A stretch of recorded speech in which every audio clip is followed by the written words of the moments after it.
Holy Pink Floyd's Amanda the Wall Waller Batman! Tiki here, and I have been watching through each and every episode of Batman, the animated series, for the first time. As a matter of fact, I am knee deep in the Justice League. Dragon, tell him why we're here.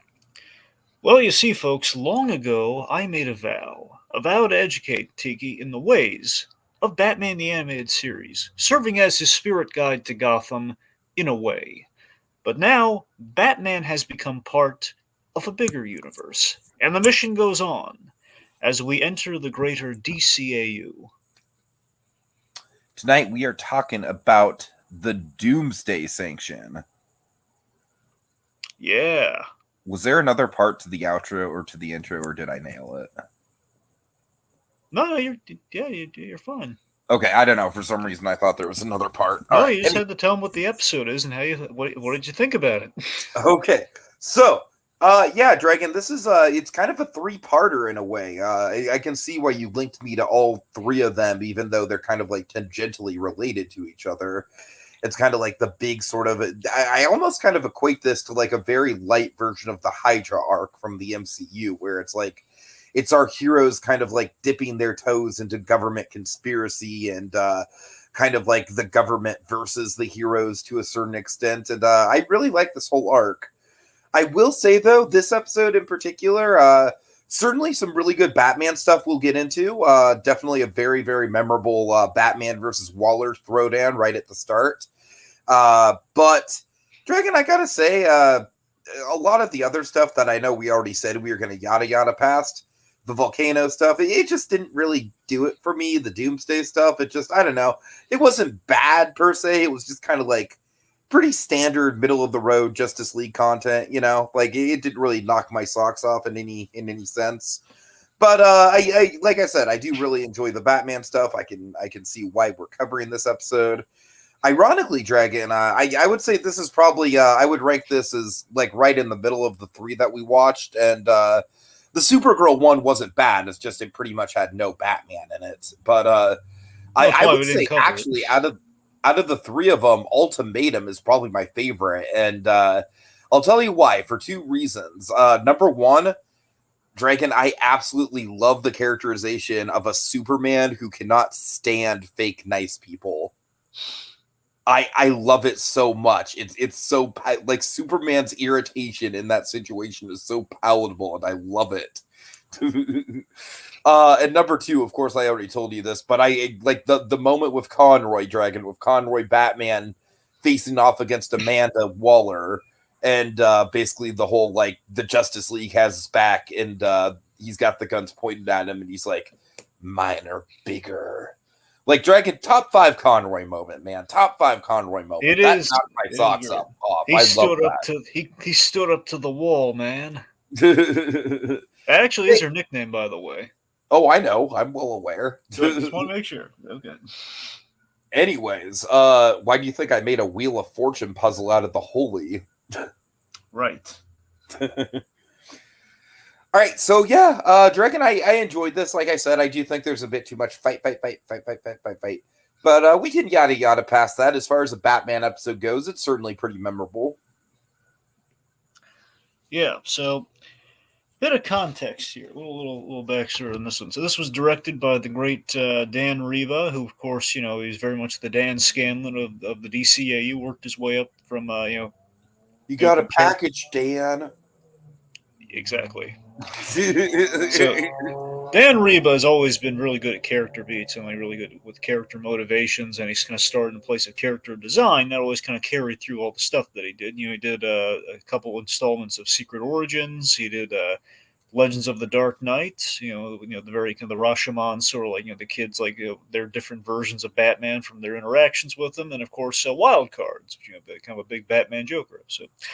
So the writer on this, we had two excellent writers on this. We had the sadly the late and great Dwayne McDuffie. He did the Ultimate episode you watched. He did that. He did Wild Cards, and Hereafter, which was the other Death of Superman related episode. Sure, sure. The other writer on this is Bob Goodman, who goes on to basically pretty much be like the writer of Batman Beyond. But before that, he did Legends of the Dark Knight and Growing Pains from the new Adventures of Batman. Cool. So, studio worked on this was Dong Yang, and it's the darndest thing, Tiki. It's just Oh god. we've kind of gone back to again. There's no trace of like in conjunction with Coco or another studio. It just says Dong Yang. So I don't know if Dong Yang had like a brief revitalization or what, because they've always been around, but in a very reduced capacity. But so selectively are they just kind of like the lone studio credited. So I'm not sure what to make of that. But the point being, Dong Yang did episodes like Legends of the Dark Knight and for the Man Who Has Everything, that Superman episode you really liked. Oh yeah. Oh yeah. Okay. So, terms of so we should address the Cadmus of it all here, because essentially, Tiki, the way we have this structured, this essentially is like the only Cadmus episode we're going to be talking about, because unfortunately, as I showed you in terms of research, the other Cadmus stuff that kind of predated this and was the predecessor to this, but again, not really Batman heavy episodes. So Cadmus essentially was like the big running through line of the first season of Justice League on Right. Limited I kind of got that vibe. Yeah. So the idea was, again, I don't know if some people get like the whole like, yeah, they kind of split up, where basically Cadmus was a lot more kind of subtly threaded through in the episodes that you saw, and then they kind of came back in a major way, like when Amanda Waller showed up.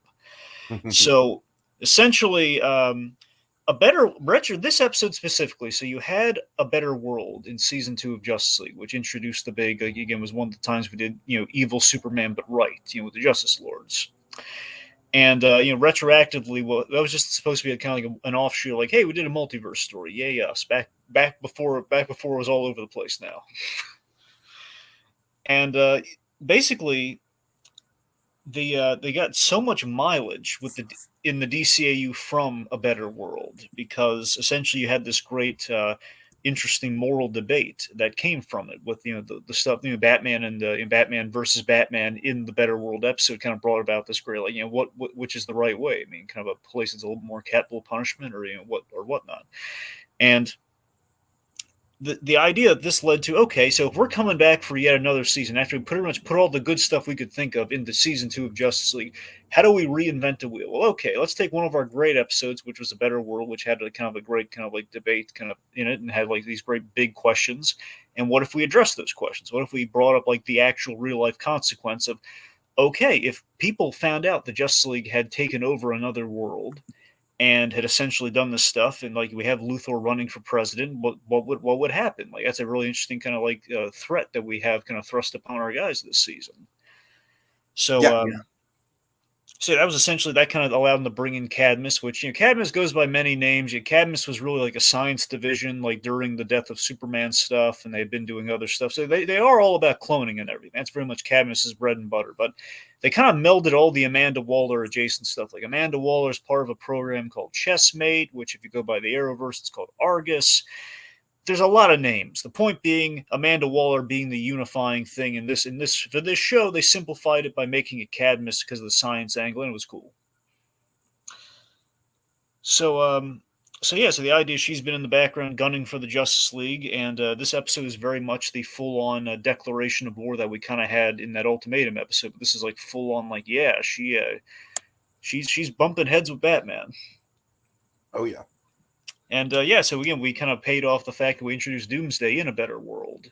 So it's kind of funny how we kind of like, we kind of got all this ball rolling. We mined so much from that episode. We had Doomsday. Let's bring him back into things, because he's just kind of like, we had his body around. Let's bring him back. I don't know why the Doomsday stuff in this episode just doesn't really work for me. It just, like I said, it just kind of feels like I don't know. I feel like the whole episode could have just been hinged on the Batman versus Waller side of things, and the Doomsday thing just seems like an action mandate, essentially. Does that make sense? I mean, yes and no, Tiki. It does feel mandated, obviously, to the episode title, so you kind of need it with that. Right. You need a threat that actually could kill Superman. Of course, what's the first threat you think of? You got outside Kryptonite, which we have a giant warhead for. You got Doomsday. So I don't know, because Doomsday has always had like Cadmus ties, so he's kind of like on the board, and the fact that they kind of introduced him already, and they keep floating with Death of Superman stuff, despite the fact they can't kill Superman. So it's kind of like he's just kind of there, and they want to, kind of take the opportunity to use him. It really feels like ultimately, and they kind of they have an interesting slant on Doomsday that is not always there. Like, so rarely ever do you have a Doomsday who can talk. So that's kind of interesting. That is true. That is true.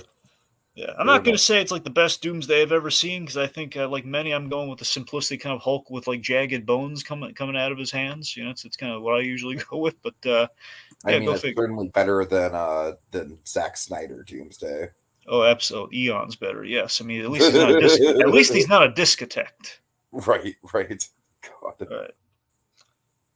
So, all that said, let's break down the episode. Oakley Dokley. All right. Also, we have who's in the comments here? We have Atomic Beast. Hey. Woo!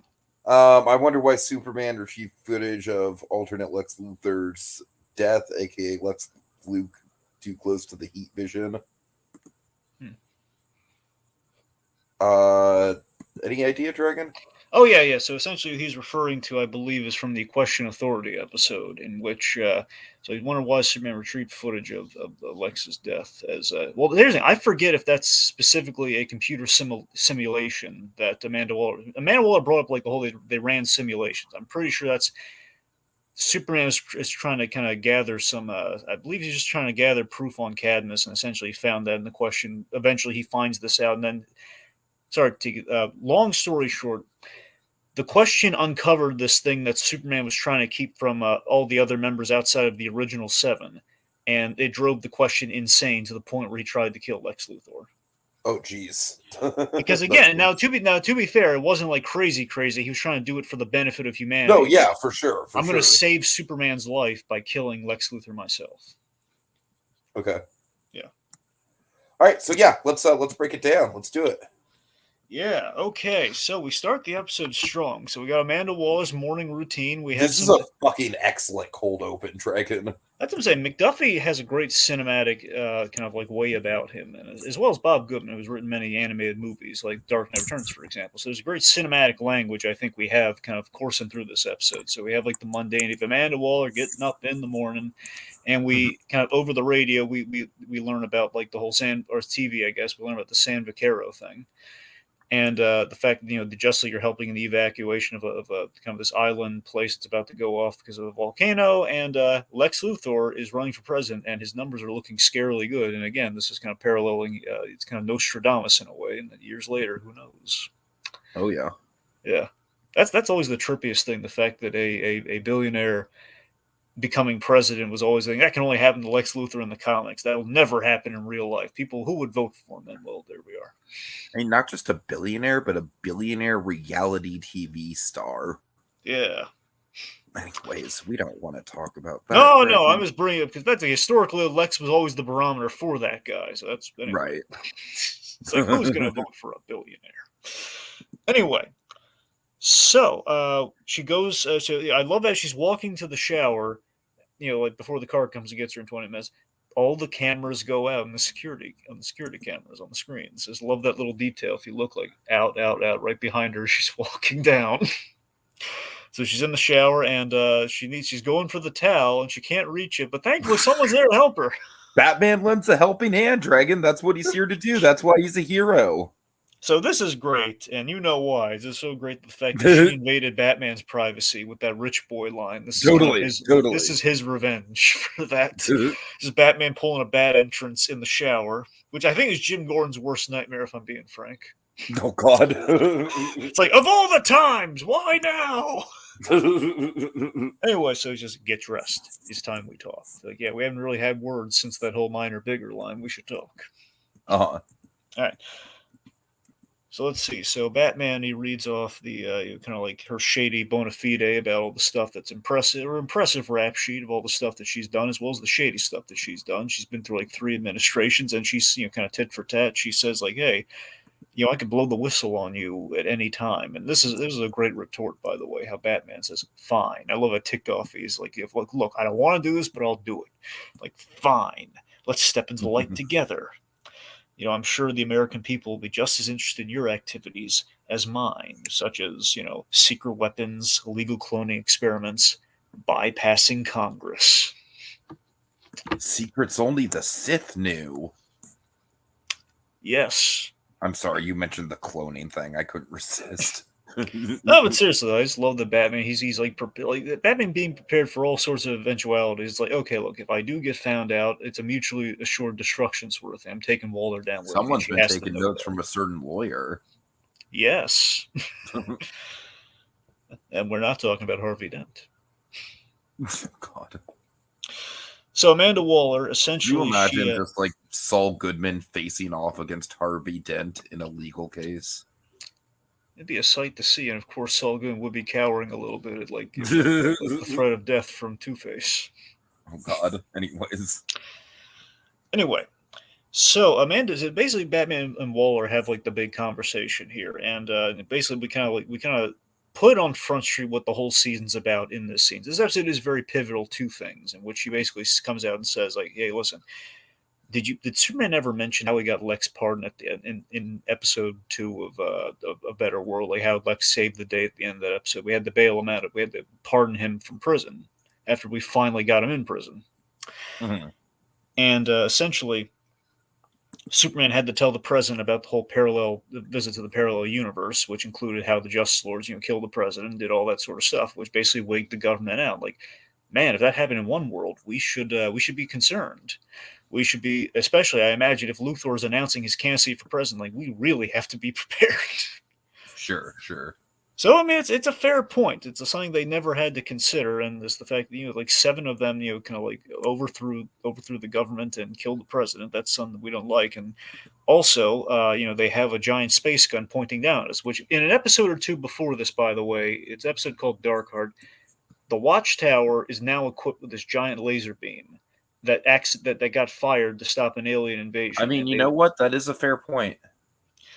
see, here's what's great. Though. I love here's the great kind of debate you'd have with is that the argument they make later in the show is that had we had this weapon at the end of season 2 of Justice League when the Thanagarians attacked and basically made martial law and they took over the planet, we would have been done. That situation would not have gone as crazy as it did. Like we would have saved everyone a lot faster. Mhm. Yeah. Anyway, I don't know. I thought it was kind of interesting. So, but yeah, we do have kind of like a Civil War, kind of a Marvel Civil War kind of debacle going on here to a degree. Where again there is a point to both sides. There is kind of like there is kind of a point that Waller's making, a point that Batman's making, saying we'll take you down if you become a threat to everybody. Us a threat. You did this and that and everything.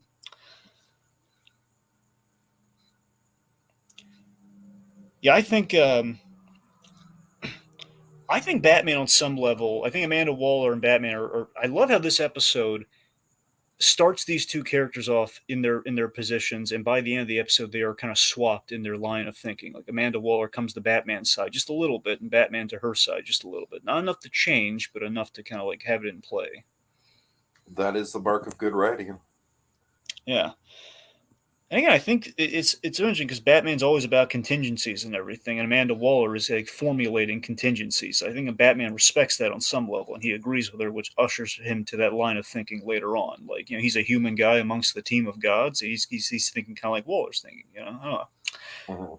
I think it's really telling too that Batman does not do a bad exit. He just walks out because she's seen past the smoke and mirrors and everything. She's just No, that is a good point. I didn't even really put two and two together on that, but yeah, for sure. One note I want to make about this scene before we move on is, this is actually borrowed from a very pivotal scene in comics that you see kind of homaged a bunch of times when we do the Suicide Squad. In an issue of the Suicide Squad, Amanda Waller had like choose out Batman, and that's like it's like on the cover and everything, and they worked it into the animated movie, and that's why Bruce Wayne's at the end of the first Suicide Squad movie because they kind of like Batman, Amanda Waller kind of have this historic dynamic with each other because she knows that Right. he's Bruce Wayne. Makes sense. Yeah. All right, so we transition essentially to briefings, dual briefings. I like how this is staged. What do you think? Yeah, I mean, it kind of reminds me, just like you said, it's just a very cinematic flair, dragging the whole episode. Starting with the bathroom interrogation, leading all the way into this. It's it's like with screenwriting. It's like sometimes, to deliver exposition, I think one of the simplest things you could do is just have an interesting way in which it's happening. And I think this is a good example of something like that. Yeah. So basically Batman reports in what he's found out about Cadmus, essentially confirming that yeah, they're definitely gunning for us and they're behind all the kind of the shady stuff that's been happening this season, like the clones and everything. And we kind of transition from bringing up the Supergirl clone to hey, it's Emil Hamilton reporting on the clone, which by the way, it's kind of a I think you saw a little bit. Emil Hamilton. Yeah, you know the thing about Emil I need to Hamilton get is that out of my system. I'm sorry. the thing about Emil Hamilton is he's kind of like he was like Superman's kind of Jim Gordon figure, and he turned bad on him. That's what's kind of interesting about Oh Hamilton. Is he man, could you yeah at imagine? the I mean, actually, that has happened in the comic, yeah right? well you mean with Jim Gordon turning against Batman? Yes, Well, I mean we saw it happen in Over the Edge. that's what I thought. Yeah, yeah, right, right. Yeah, well, he's kind of been at odds with him very occasionally in comics, but never for like an extended period of time, with the Wasn't exception of there a No run Man's. of Snyder books where there was something going on with him? Batman wasn't crazy about Gordon for a few issues. Okay, Snyder, okay. that's what you're thinking of, like in the whole 0 year thing. Like he had to eventually trust him, so there's that. I And don't know. obviously, there's For some reason, I could have sworn that you were like hyping up a book where there was like some sort of big feud between Gordon and Batman. Maybe I'm misremembering. Anyways, well, again, we don't. I don't want to drift yeah, into all it's the all good. It's all good. I could tell you all the ins and outs. I think you might be thinking of No Man's Land, but I don't know. Regardless, we have the briefing scene here, and again, Emil Hamilton, though, is the fact like after like, the whole reason he's at Cadmus right now is at the end of Superman season 3. Superman was brainwashed, and he kind of scared Hamilton. That's why he's very pro Cadmus. And we have to defeat our superpowered heroes here.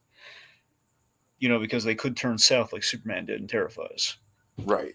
And it's very fascinating that he kind of created the Supergirl clone, and basically he's kind of like her father, which he kind of formed an attachment with her, which is really interesting. But anyway, point being, he's reporting that she's all up and running It again. almost kind of reminded me of the 11 and Papa dynamic. Exactly. There's very much kind of like yeah. And let's see. So then you have we see the assortment of basically the brain trust at Cadmus. These are the big brains at Cadmus. So we kind of go as we go around the table. We see Hugo Strange, who doesn't say a darn thing, and there's a really annoying. There's an annoying reason for that. There's a really Hugo stupid Strange reason. will be appearing in this episode, but not speaking. Now let me tell you, this is the most irritating thing. Okay, so unfortunately, this still kind of goes on. I don't know if legally it goes on still, but it's a big heap of BS. There's something called a bat embargo. I think I've told you about this before. Long story short, the bat embargo means if a Batman project is in the works or Batman's being used somewhere else on another project, you can't use him in your show, or you can't do certain things with Batman characters, like what we had in Gotham all those times. Yeah, I was gonna say, I'm sure Gotham is like the shining example of that. Yeah. Now that Gotham is now the modern example. Before you had stuff like, hey, we're doing the Batman show in 2004, in which that's why we can't have Two-Face, and that's why we can't have, like certain Scarecrow or Ra's al Ghul, because that makes sense. Because no one's playing with them. So it's the same logic here, and I don't know. The Arkham, it was way before the Arkham game, so I don't think that's the reason why. But for some reason, Hugo Strange, the Batman used Hugo Strange as well. Maybe that's probably the reason now that I'm thinking about it. The animated, the Batman show had Hugo Strange. Point being, Hugo Strange, he didn't say anything. The implication is that that's how Amanda Waller found out that Bruce Wayne is Batman. She listened to the guy saying, "I know who Batman is," and we know he knows who Batman is. I mean, that makes sense. Yeah, that tracks. Unfortunately, they had a plan for Hugo Strange. He was going to be torturing and interrogating the Question using his mental stuff, but they couldn't get the rights to him, so they had to change him with another character. It's really sad. Anyway, so let's see. Then you have we have Amanda Waller. Obviously, we have Tala. Tala, we tee up her Suicide Squad episode, in which she's they're stealing like something that in an episode that involved the Suicide Squad that they then use in another episode, the Annihilation armor. The Annihilator armor. It's like a Greek weapon. It's all magic-y. Anyway, so then then we get to Professor Milo. Yeah, he's not having a good day, Dragon. Do you remember Professor Milo? Vaguely, yes. I definitely remember the design.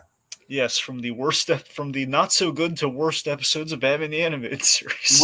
Right, yeah, Which I yeah. find kind of hilarious that we put this guy. This guy essentially failed upward. The idea he got pinched, and the idea. My head canon, by the way, is the fact that since Kurt Langstrom turned into kind of a good guy. He never was like a mad scientist with the Man Bat stuff. It's like we wanted him, but he won't work with us. So we're going to go to the next best thing, which Mhm. is Milo. So the idea he's all about splicing and genetic mutation and stuff, and he's basically coming up empty, and he's like creating like super powered Is he warthogs the there. same Milo that was in Morbius? No. Anyways. Anyway, yeah. So point being, Milo, he's the Waller's had it. Says I may not be known for my sense of humor, but I know a sick joke when I see one. By the way, what'd you think of CCH Pounder as Amanda Waller? I mean, it's I honestly think Amanda Waller is one of those characters like she's almost kind of bordering on Alfred territory for me, where every time she pops up, it's pretty hard to mess up Dragon. Yeah, I mean, I think there's only been like two versions of her, really. But that's the thing. I think CCH Pounder is like the definitive Waller, and you have I Viola mean, I Davis. love the design. The voice work is spot on. I mean, I don't really, like you said, there's not really a ton to compare it to, but I like it quite a lot. But the design is very distinct. That's the thing. I much preferred like heavy Waller than they thinned her out for things later. So I always much preferred it makes her stand out more. Right. Yeah. Anywho, yes. The point being, Waller, she essentially fires him with pay, in which he's not fired, but he's basically put into like non-essential duties. Just basically kind of like a paper pusher who will not be in the big meeting rooms anymore, and he's just basically so essentially he's paid for discretion. That's essentially what's happening here, and all his research is being confiscated. He's really ticked off about this. He has his fantasy ticket. What does he fantasize about? This is great. This is great. He fantasizes about pulling out a laser gun and just blasting them all, Dragon. Yeah, it's just crazy. Yeah. Oh, by the way, before we had Milo going crazy and killing everyone, the Flash brought up this excellent point about like, wait a minute, so we can just prevent the Justice Wars from happening. Just don't let anyone kill me. Just make sure I stay alive. Just we'll Mhm. put a pin in that theory. Anyway, sorry. So yeah. So the point is, Milo, he's a you can go now. So Milo's leaving, but he does kind of a little screw you move before he leaves. Oh boy, is this going to backfire? Yeah, so it's like, first of all, Dragon, this guy is so fucking dumb for thinking this was going to have any sort of payoff. Yeah. Like, what did he think was going to happen when you try and partner with fucking Doomsday? Come on now. Yep. So they go. So Doomsday. The idea is they've been monitoring Doomsday and keeping under lock and key as essentially his body naturally healed from the lobotomy that Justice Lord Superman gave him. So they say he's fine, but he's just kind of still comatose. And the idea, Milo knows this guy's been faking, so he wakes him up and tries to cut a deal with him.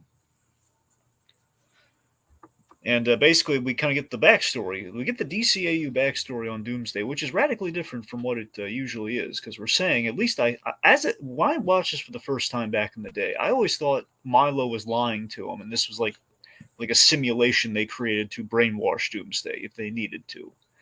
That's what I always thought it was, but I think it's just actually what it seems to be. Where okay, in this version of the DCAU, uh, you know, Doomsday was created as like a Superman clone that was designed to take him out Well, essentially. So yeah, the idea he was tortured and hating Superman, and basically they tried. It was a bad idea. I presume they created him after Superman the animated series season 3 to combat him. Went wrong, sent him into space, kind of like Planet Hulk. Did not go well, and he crashed down into that Justice Lord episode, and they kind of took it from there. all right. Yeah.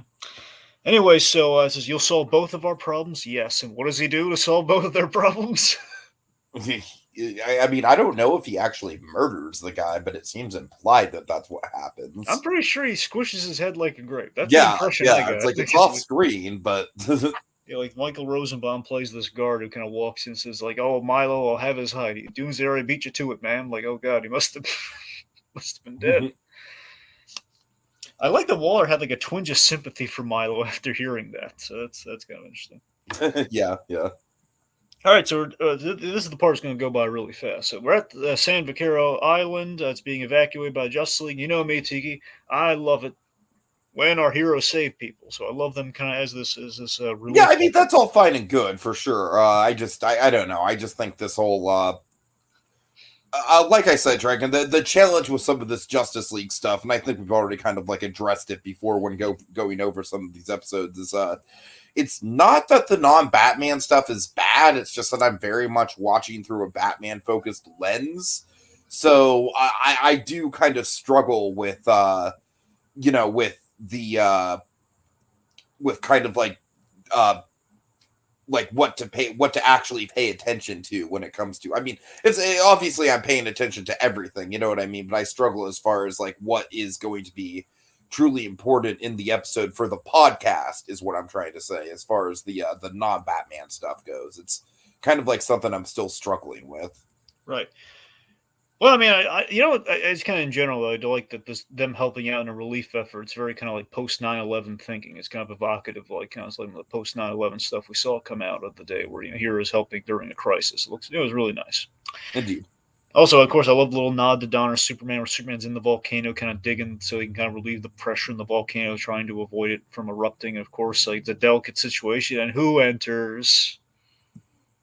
It's Doomsday. Superman, I'm here to kill you. Is this a bad time? Yes, it's a bad time, Doomsday. God. It's a very bad time. That's the thing. A chatty Doomsday is still really weird to me. I gotta be honest. It's like a thing. No, it is. It is a bit weird. Yeah. I mean, even if it is Michael Jai White doing the voice, it's still like a little. I mean, that's good casting, but it's still like, yeah, Doomsday just doesn't talk though. He just doesn't. He's a mindless killing machine. Why is that so hard? Right. Right. All right, so so the point is Doomsday is having lines like, I remember those eyes. So again, the idea of Doomsday, he learns and he evolves. That's the Doomsday. The idea, the reason Doomsday became the unkillable Hulk that he became is that when he was created, like just in the comics, he was created. He basically was like a baby. He was like an alien baby that was genetically engineered and basically killed it every imaginable way possible, and it would evolve so it would not be able to be killed the same way again. So that's how Doomsday became so unstoppable. So it's kind of a similar line of logic here. Where, okay, so Superman lobotomized him once, and now he can't be lobotomized, and he's going to try to blind Superman by punching him in the face with those big, bony hand claw things. Yeah. One of the coolest things about Doomsday, by the way, because it looks like, oh man, every time he punched Superman and drew blood, it's like, oh man, even those things hurt Superman. Wow. Right. Yeah. All right, so we kind of, let's see, Eiling loves like a well-conditioned soldier, not realizing, oh god, after he kills Superman, he's going to come after us. By the way, did you notice who Wade Eiling was? No. J.K. Simmons, even modeled to look like him. Oh, I had a feeling. I just didn't want to say for sure. Yeah, it even looks like him, which is a good touch. A little bit, yeah. All right, anyway, so again, I like with Amanda Waller's arc here in the episode. Again, we're kind of putting a challenge to her, like, hey, everything you had this big kind of screw you line to Batman in the bathroom, where you said, hey, we're the good guys, and you guys are kind of in a really shady position right here, where it's like, hey, we created Doomsday to fight Superman before we were even on the Justice League's radar, and he's escaped, and he's going to kill a lot of people, including Superman. We should stop him. Mm-hmm. So it's given her maybe a little bit of a little second thought. It's kind of like worming its way in there. So Waller's like very insistent, like, we have to stop this. It's like, well, how do I do that? I don't care. Get it done. Like very Kingpin, like, it's like, get it done. So Operation Firewall, which essentially is we're going to throw a nuclear warhead tipped with kryptonite to the island of San Vaquero, which is not good. So Martian Manhunter and Batman, those were things. I love how high octane this episode gets because it gets very much on fast forward. I mean, it is kind of like a Michael Bay finale, Dragon, in a good way. Way. Yeah. So rarely can you say that, like a Michael Bay finale. Yeah. It's like the stakes are very high for sure. Yeah, of course, I love Martian Manhunter having that friendship that we've kind of established with Batman, so he's feeling really concerned. I also love just, again, this is another kind of cinematic flair that the episode does have, just like I was saying, just kind of like a little thing they throw into the writing just to make the tension a little bit higher is the fact that the channel of communication between them is breaking up and all staticky. So, it's a bit harder to communicate with each other. Exactly. I Well, don't know, man. It's like every time I see stuff like that thrown in with, it always impresses me. Just like little things to make the tension just a bit more palatable. Yeah, and we set up the flashes like running messages because the comms are acting all wonky Right, and right, everything. But exactly. that's Yeah. great. Like you're like, come again? Like, it's like, Wonder Woman, there's a missile coming for you. Yeah. So anyway, again with Manhunter and Batman, they're kind of Someone called responding. the Iron Giant. Yep.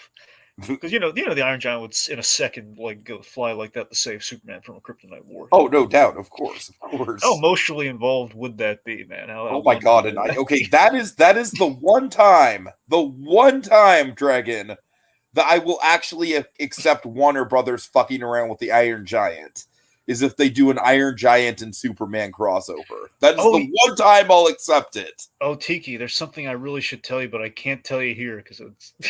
Oh man. What? What?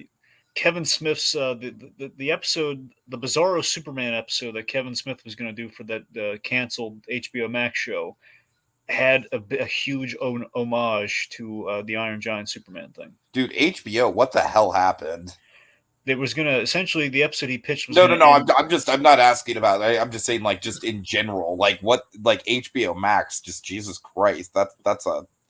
Like now they're getting rid of classic Sesame Street episodes. What next? Oh my god! Well, Infinity Train.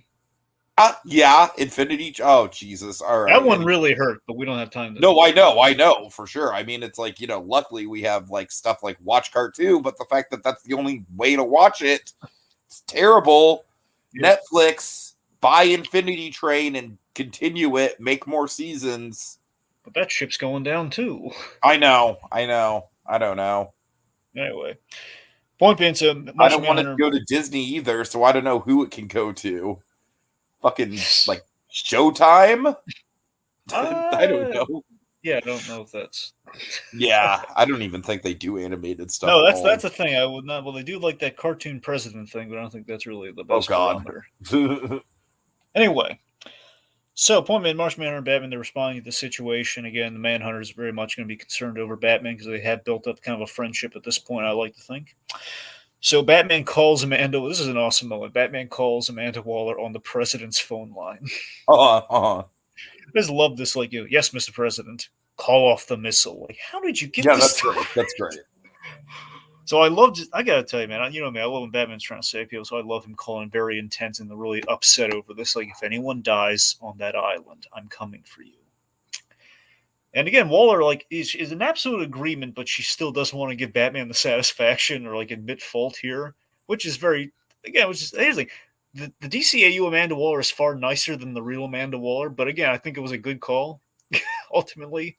The fact that they played her more morally gray than we did, kind of more hard nosed and like, oh man, no, I hear you, because I have seen interpretations of Amanda Waller where she is just kind of like a straight up,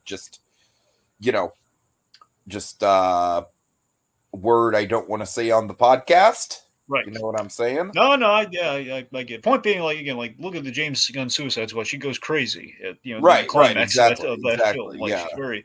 But that's the thing. I think you need. And she's fun in the James Gunn Suicide Squad. Yeah. But I agree with you that I do think the most effective versions of her that I've seen are the ones where she certainly is in the villainous position, but there's a little bit of moral gray area there. Yeah, where Amanda Waller, again, she is like legally she's somewhat in the right in terms of they are trying to prevent something bad from happening, but always there is that kind of sinister, kind of corrupt motive to a degree of like we're trying to save our own bacon. Mm-hmm. Anyway, but yeah, here again it was a lot more just like she is in the interest of the American people and everything. She is in the interest of the world, and she actually is bringing up really good points. So there's kind of a Nick Fury capacity to her in this to a degree. A bit, yeah.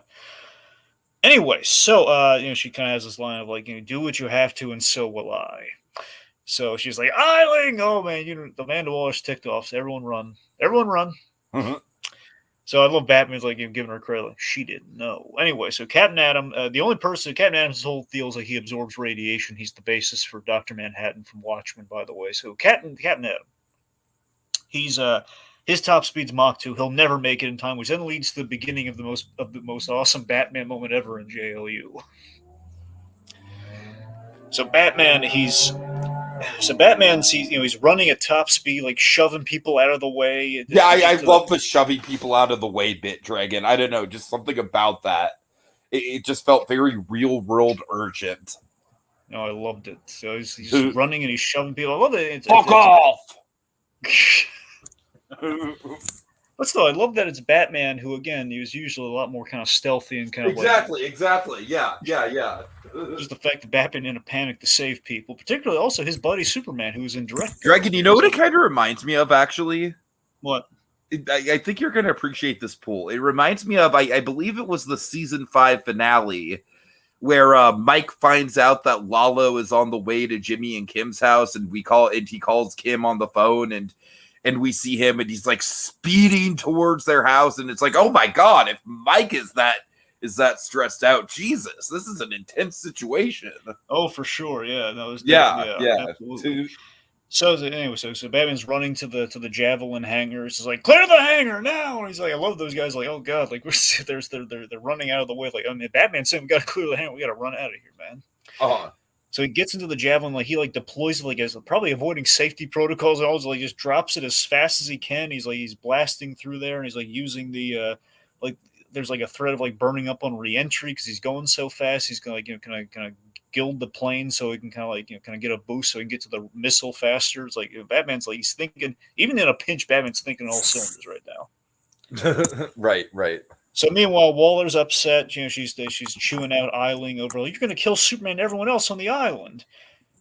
And he says, like, look, well, we're going to sanction Doomsday. You know, we're going to get the Superman eventually. Let's be honest. And you know, the drug trafficking's been going on in San Vaquero for years. We're trying to stop that. So 3 birds, 1 stone. And again, it's a reality check for Amanda Waller for what she's kind of sounding like to the other side.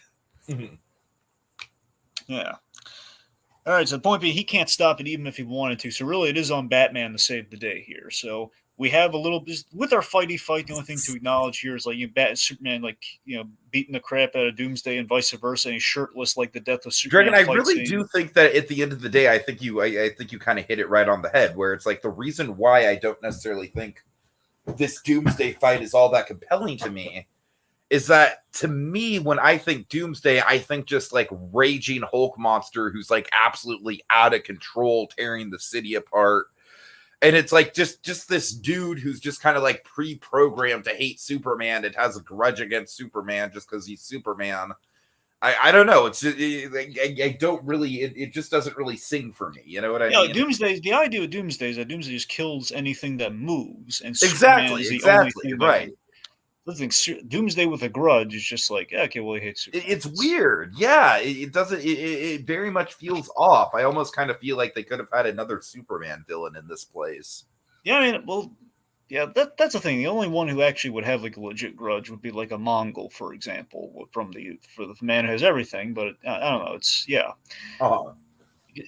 Anyway, okay. So point being, he's fighting. He's kind of shirtless, like the Death of Superman fight. So that's kind of cool. Like the little nods are really nice. You know, it's like, oh man, look at him, I'll punch him and everything. And like you do feel the punches, and we're hitting similar poses. So that's just kind of cool. But regardless, so as that's going on, Wonder Woman, gets wind of all this finally, and she's going back for Superman as Flash is now in charge of the evac on the island and everything. So I do like the note of Wonder Woman, like just stopping everything and going back to help Superman. Just heroes looking out for other people, heroes looking out for each other.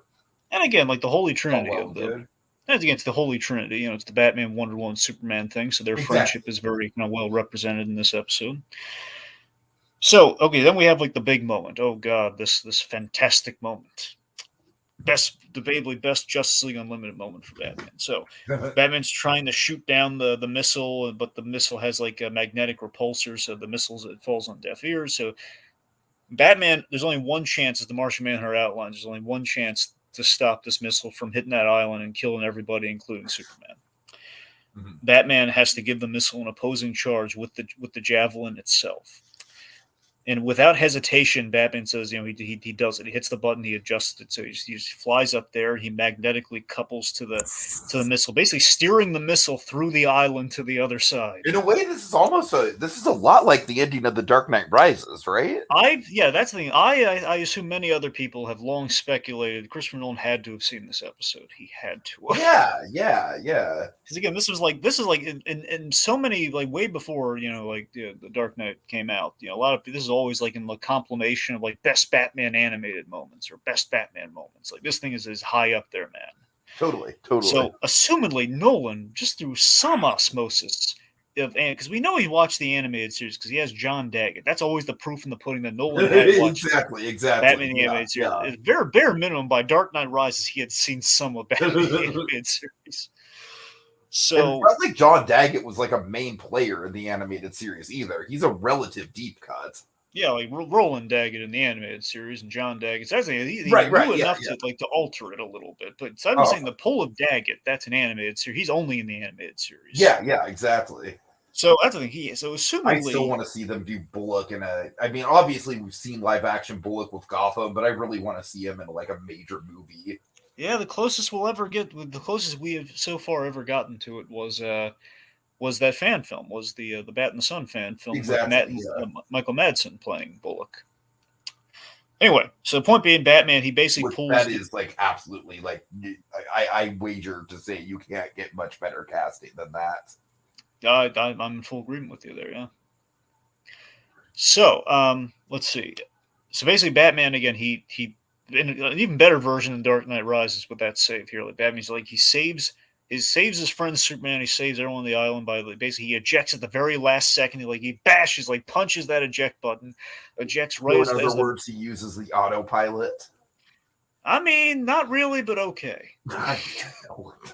That's the thing. I know it's like I keep thinking about the autopilot, but no, it's more an ejector button. So that's the thing. If it were an autopilot, he could have just ejected way earlier. But yeah. Yeah, this is the scene Nolan wanted in there. I wonder, do you think Nolan watched that scene and he realized, like, I guess I can use the logic that he ejected at the last second before he thought about the radiation and everything. I don't know, because at least Batman's more cushioned in like this space age javelin thing to protect him. I don't know. That's true. Anyway, so point Batman ejects at the last second. He's caught up in a wave. He's getting bashed around on the inside, which we're going to see later. So Batman has saved Superman's bacon and everyone's bacon. Superman, meanwhile, under a life and death circumstance, he tries to lobotomize. And I like the idea that Superman has always been hesitant to use his heat vision, especially after what Justice Lord Superman did. But he's about to. It seems like he might die at Doomsday's hands here. So he tries to lobotomize him, which is edgy, and again feeds into Waller's point. When pushed, he went for it. Sure. So, anyways, he tries to lobotomize him, but can't like fool me once almost. Like won't work twice. So Superman, then I'm going to need something hotter. So he throws him into the volcano. Wonder Woman grabs him before he's covered in lava. And we then hit the aftermath where the Justice League are interrogating Doomsday as he's like encased in molten rock. Batman is absent from the meeting because he's in med bay. Conspicuously absent, yeah. Yep. There's actually a mistake in this scene. Is there really? Well, it depends on who you ask. You'll notice there are 6 chairs. And Shaira, the Hawk Girl, she's on the outs with the team, but it seems like they patched. She was at the opening of the episode, like in a chair at the meeting room. Yet she does not get a chair. No, I don't know if that's just them, like not sure. Like I don't know if we're on good terms with her yet. Maybe we shouldn't give her like a big chair for our big imposing meeting. I don't know. Right. I don't know. Point being, she wasn't there, but she was there earlier, so it's unclear. But again, she's kind of on the outs with them, so maybe that's the logic. So. Because in Marisol, she turned on at the end of season 2 with the whole Thanagarian thing. That's the idea. So, regardless, they interrogate him, and the Manhunter can't read his mind because it's tamper-proof because of the genetic stuff that's involved. He will not rat on Cadmus. He just wants to kill Superman, so no dice there. And Superman sends him into the Phantom Zone, which is pretty big. Yeah. Anyway, so we send Doomsday to the Phantom Zone. Then we have a really effective emotional ending. Mm-hmm. So they visit Batman, who's gotten beaten up by the blast, and Wonder Woman's making a little joke here. Again, importantly, she can make the jokes, just not Superman in this scene. Right, exactly. Yeah. And you do anything to avoid monitor duty, don't you? So it's nice that we have like a scene with the Holy Trinity here, with Batman, Superman, and Wonder Woman. Given that this is kind of a big moment, and originally this was kind of they were originally planning on maybe splitting, doing like a literal civil war, like you were going to have like Team Superman, Team Batman, where Batman was going to break off from the Justice League after this episode, but they opted not to do that. I think for the better. Mm-hmm. Anyway, so the point here is that Batman's kind of like voicing what Waller was saying at the top of the episode, that maybe there's an actual fear to be had here. Like, we do have a giant space weapon pointing down. We came awfully close. The Justice Lords were sending people to the Phantom Zone. Something's got to give. And and it brings up the big question: what if Luthor does become president? What do we do then? What happens then? What if we just fall into the exact same pattern? And then Superman says the worst thing he could say in this scene. Mm-hmm. Well, he always carry that chunk of kryptonite. Then we have this Conroy really kills this scene, man. He does such a great job in this scene. We're just like, you don't get the joke. Not today. I just took a bullet for you. Like, Batman has had enough of Superman this episode. Yeah. And Tom Beast in the comments here, he says, the creators say they wanted Batman to betray the Justice League, but decided not to because that would make him a villain. Yeah, that's what I was referring to earlier with the whole Civil War thing. So yeah, that's the thing. They wanted, like, if it would have looked like he can kind of betrayed him, so they didn't do that. Anyway, so we have kind of this somber ending after Batman kind of blows up at Superman here, like, you know me, and then Batman just saying "I do" in a way that kind of suggests, like, well, yeah, I do. right. That's the last thing I do want to touch on, Dragon. I'm sorry. Sure. What do you got? I do think that it does kind of like, it's interesting how these Justice League episodes, like, they are pretty standalone in their own right, for sure, but there is a lot of connective tissue. There's some at least more so than the very, very limited stuff that we got at the end of Batman the Animated Series of like pulling over different plot lines. And I think the Superman Batman thing, like, that definitely is a little bit of a, like, I wouldn't say a cliffhanger per se, but I would say, like, it has me intrigued to see where their dynamic goes next, because it's a very interesting kind of like, Batman just took a proverbial bullet for Superman, and there's still a little bit of tension there. Like, maybe Batman's gonna feel like Superman owes him to a certain extent. So I don't know. I'm kind of intrigued. Yeah. I think, if I recall, the way it goes primarily is because, again, the reason we're not going to be really covering much, basically, we've kind of, with this episode, we're saving one for when we get to the Batman Beyond stuff, because Batman Beyond features into it. We are kind of at the end of the first season of Justice League with all the Cadmus stuff here, because otherwise Batman's just kind of like pop up here and there. I might try to catch you up on certain things, but there's no real Superman Batman follow up to this. It's just the fact that, like, Batman. Really? Okay, Yeah, that's okay. yeah. It's just the idea that, I mean, honestly, it's a decent thesis for their dynamic as a whole, so it's fine. yeah, it's just Batman's coming to grips with the whole, like, it's just like, yeah, I do. Ultimately, Batman's like teed off with Superman, but deep down he knows that Superman, he's obviously he's not going to go that far, but there's still, like, the potential of it. Mm-hmm. And then we have that really great haunting last image of the episode, which I love. It's a pure Dwayne McDuffie, I'd like to think, where it's Batman in bed alone. Had, like, the room's like really dark except for, like, this one light going over his eye. Very cinematic. A very Keaton-esque, very Keaton Batman-esque, actually. Totally. And you have this haunting political ad of Lex Luthor behind an American flag, just looking at him. And basically all of Batman's fears is that Batman himself is always gripped with the whole, like, I don't want to kill my bad guys. I don't do that sort of thing. It's like Batman always being in control of, like, going too far, and seeing that magnified with what Superman, like, someone he thinks probably even better than him, could go that far with a very tangible threat. That's what's on Batman's mind right now in that final shot, which is very interesting. He's worried for his friend, and he's kind of worried for that Waller may be absolutely right. Mm-hmm. Yeah, it's a good money shot. It is. Yeah, that's the episode. All right, I don't have much final thoughts, Dragon. I thought it was a pretty solid episode. I'm honestly not really that enthused about it outside of, like, the obvious Batman stuff. I think think it's just kind of okay. Like we already kind of established, the Doomsday characterization sort of drags a good chunk of this down for me.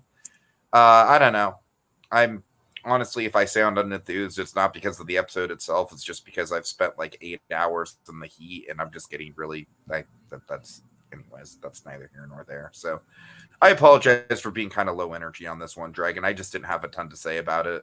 I even kind of got the sense of that like watching the episode. I was like, I'm not gonna have a ton to say about this, am I? So I apologize. Right. Yeah, that's the thing. Again, this is a top tier in terms of like kind of the greatest hits of Batman, the DCAU for me in terms of like Like it's the Waller tricky, I stuff. think, because it's got like some top tier moments, but I don't think the episode itself is top tier. I concur. I do like the presentation of the episode in terms of like how again we do have a kind of that cinematic flair to it in places. Yeah. I agree with you though. Again, Doomsday, it's I don't know. Doomsday's always been kind of like one of the hardest stories to adapt because it is, as they've always historically said, Death of Superman is a slugfest. The best part of that story is like Superman, getting killed off, and then, well, sorry, more accurately, you have the slugfest, which is your eye catcher, and then the content of the story is the world without Superman. And then you have just kind of you're spinning your wheels until he comes back. So it's always a hard story to adapt. I'm not saying that's necessarily what they're doing here, but there's always like a lot of like expectation with Doomsday, and unfortunately, any way you slice bringing that character into something, he's the guy who kills Superman. In an episode where we don't kill Superman, it kind of renders his point a little moot. I mean, yeah, he really it'd be kind of like Thanos showing up in like an offshoot Avengers thing or something. You know what I mean? Yeah, so that's the thing.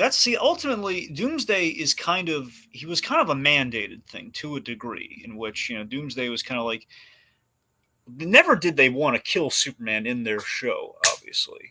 Uh-huh. Yeah, and so doing that, it's like, we can only bringing him in. It's like so many times, like they brought Bane in when they didn't necessarily want to, and like we brought in like kind of the big like '90s characters because they're very popular, and there's like DC's probably breathing down their necks a little bit of like, when are you going to get to this character? Fans saying, when are you going to get to this awesome character? People are just kind of gunning it before they're realizing, like, what story are we going to tell with this character if we can't tell the story? So it's a double-edged sword for sure. But again, the biggie being, like we kind of said, this is kind of maybe a kind of a big kind of like, we have some well-written exchanges in regards to the Cadmus stuff, and I think that's really well executed. So again, I think again thematically we have a lot of good stuff going on, and like the real kind of the real story, but we kind of titled it to be a slugfest. So yeah, it's what you get. It's the price of admission for the tickets to the real show, which is in between the punches. All right. Any final thoughts on your end, or you want to just transition out of here? Well, that's the thing. You got to team me up so I can do the thing. Do the thing, Dragon. Do the shit. Do the thing. All right. The Flash getting a museum. Rogues that aren't from Batman's gallery. 90s gone full circle. Can Batman and Orion save the Flash on his big day? Will we all go, look, kids, it's Mark Hamill? Tune in next time to find out. Same animated bat time, same animated bat place. On the next visit to the animated Batcave with Flash and Substance. Mine are bigger.